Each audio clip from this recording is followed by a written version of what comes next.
Our first wine in January is the Argentinian Malbec-Bonarda. Malbec is a grape that was grown previously in France. It was grown in Bordeaux and in the Loire region. It's not a really easy grape to grow. It's subject to frosts, it needs a lot of heat units, and it tends to yield fairly low. It's got a thin skin, so it's also subject to vine diseases and bird predation.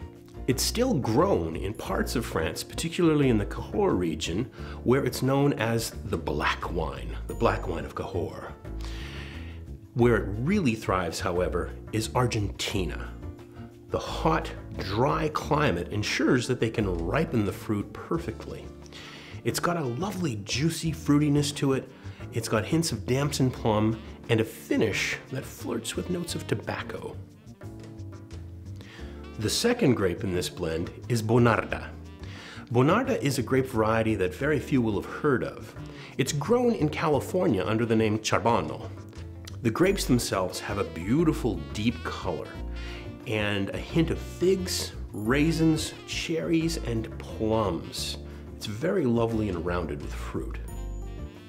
Argentina is a growing area with a unique situation.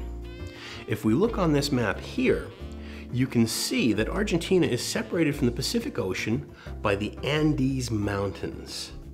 These mountains keep the cool, wet Pacific air from coming over them and raining on Argentina. Many Argentinian growing areas are pure desert. They get almost no rain at all, but that is not such a bad thing. On this map here, we've got highlighted the region where the grapes are coming from. The vineyard is Vinas Dona Constanza. It is a true desert region getting almost no rain, but luckily it's irrigated by the San Juan River, fed from the snows of the Andes Mountains. The soil is crucial to the quality of these grapes. It's a loamy, sandy subsoil, but it's only a couple of feet deep, and beneath that is nothing but sand. In this environment, grapes have to struggle a little bit.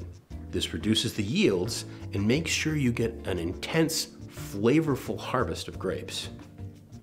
The slopes all face south, and they're at about 650 meters or about 1,500 feet of elevation, which is key. Every 1,000 feet you go up a mountainside, the temperature drops and cools.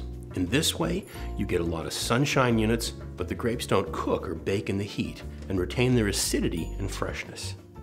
Blended together, these grapes make a wine that is rounded, fruity, and rich.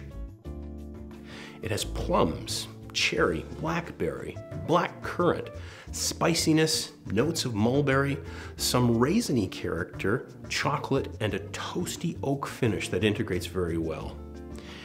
You will want to hold on to this one for quite a while before you start drinking it.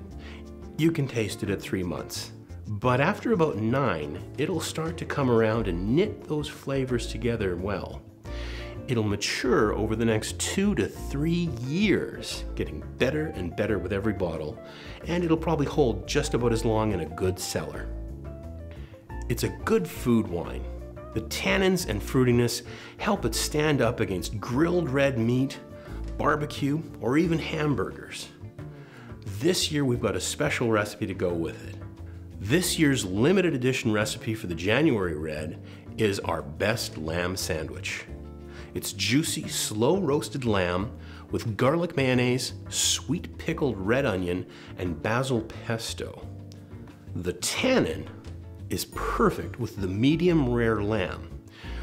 Well-done meat tends to need a less tannic wine, but if you've got that little hint of pink in there, the tannins help neutralize it, and together they taste better than they would separately.